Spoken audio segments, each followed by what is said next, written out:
Donc la dernière visite de chantier que nous avons effectuée ensemble s'est déroulée en décembre 2014.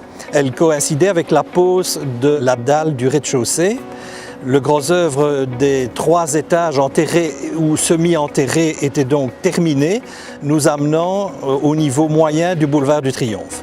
Aujourd'hui, nouvelle date symbolique puisque nous allons poser le bouquet. Le bouquet est une tradition de la corporation du bâtiment qui est encore très vivace en Europe du Nord et aux États-Unis et qui consiste à fêter la fin du gros œuvre en posant soit un arbrisseau, soit une grosse branche feuillue sur le point le plus élevé de la construction.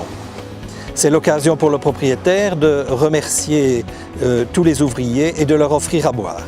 Nous allons donc profiter de cet après-midi festif pour faire une visite de chantier puisque à ce jour le gros œuvre est donc terminé. Je suis ici en fait sur le point le plus élevé du bâtiment puisqu'il s'agit de la toiture du 5e étage.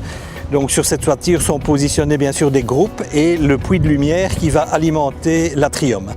Je me trouve sur le dernier palier de l'escalier de l'atrium qui nous conduit au 5e étage. Ce 5e étage, outre les locaux techniques, comportera la salle du conseil d'administration et le fumoir destiné à nos patients.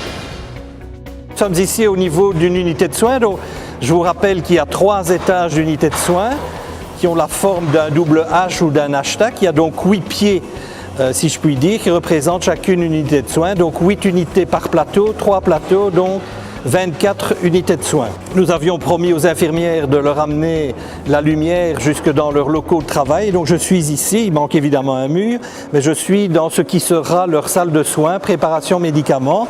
Et donc elles pourront travailler face à un plan de travail qui va se trouver sur ce mur-ci, tandis que leur stockage sera sur le mur plein. Et elles pourront travailler face à la lumière du jour et face à leurs collègues qui sont dans la station infirmière juste en face.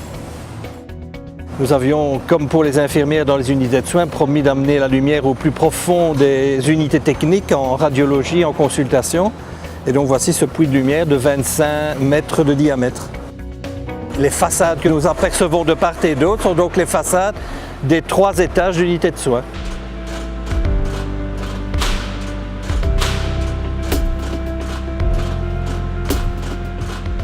Nous sommes ici dans la chambre mock-up. Donc le modèle de chambre que nous allons entièrement équiper, mobilier, électricité, point d'eau, etc. pour pouvoir valider l'emplacement de tous les équipements. Et puis lorsque tout le monde aura validé le positionnement exact de ces équipements, nous pourrons dupliquer la chambre 500 fois dans le bâtiment. C'est un module standard de chambre particulière. On voit dans la chape découpée l'espace de la future salle de bain. Nous avons opté pour des fenêtres qui vont jusqu'au sol pour que le patient dans son lit puisse voir à l'extérieur. Nous nous situons ici au niveau du 1er étage, c'est-à-dire l'étage qui est entièrement consacré aux consultations et comme vous pouvez le voir, le cloisonnement intérieur est largement entamé. Nous sommes à l'entrée principale de l'hôpital. Je vous rappelle que nous avons opté pour une entrée latérale au départ d'une esplanade qui couvre les parkings actuellement en construction. L'hôpital disposera bien sûr aussi d'une entrée le long du boulevard du Triomphe et d'une entrée du côté sud, côté terrain SAF, qui aura peut-être une utilité plus tard quand le développement immobilier de Delta Sud sera exécuté. Nous nous trouvons actuellement dans la cour logistique. Donc derrière moi, vous apercevez la Powerhouse dont je vous ai déjà parlé, qui va accueillir sur 2 niveaux au rez-de-chaussée les groupes électrogènes de secours, les cogénérations, la cabine haute tension de tête et qui va accueillir dans son 1er étage les chaudières à gaz. Entourant cette Powerhouse que nous avons voulu expressément à l'extérieur du site pour permettre l'évolution technologique pour remplacer le matériel plus facilement, voire se connecter à un réseau de chaleur. Donc de part et d'autre de cette Powerhouse, on trouve d'une part les garages qui vont accueillir les divers containers pour le tri des déchets et de l'autre côté la station qui accueillera les bonbonnes et la cuve cryogénique, c'est-à-dire les fluides médicaux indispensables à l'hôpital. Dans la cour logistique se trouvent les quais de déchargement, donc 6 portes de garage pour accueillir 4 camions simultanément qui possèdent une plateforme et 2 entrées pour les camionnettes ou les voitures pour les plus petits colis. Le quai de déchargement se trouve au niveau -2. Nous apercevons au niveau -1 les fenêtres en enfilade de la réanimation. Ensuite, au rez-de-chaussée, la dialyse. Ensuite, au premier niveau, les consultations.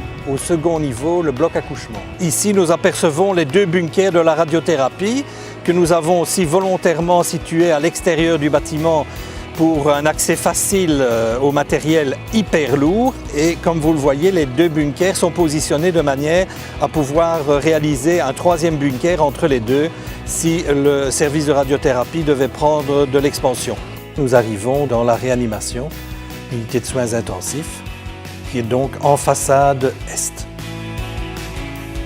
L'unité de soins intensifs dispose de 18 lits répartis en 2 x 9 lits. Et chacune de ces sous-unités comporte 7 chambres individuelles qui ont la lumière du jour en façade est et 2 chambres plus grandes de soins plus lourds qui disposent de la lumière en second jour et qui sont plus proches du desk des infirmières. Nous sommes ici au niveau du parking du service des urgences et donc derrière moi les 3 portes de garage qui permettent l'accès des ambulances dans le SAS. Ce parking est en liaison directe avec la route logistique, laquelle est reliée au boulevard du Triomphe. Voilà, donc si je résume la situation à l'heure d'aujourd'hui, donc le gros œuvre est terminé. Vous voyez que les façades sont très largement avancées. Elles doivent se terminer avant les congés du bâtiment de Noël prochain. Bien sûr, maintenant nos équipes, et le travail n'a pas commencé aujourd'hui, mais nos équipes vont s'activer au second œuvre et aux finitions à l'intérieur du bâtiment. Ça fera l'objet d'un prochain épisode.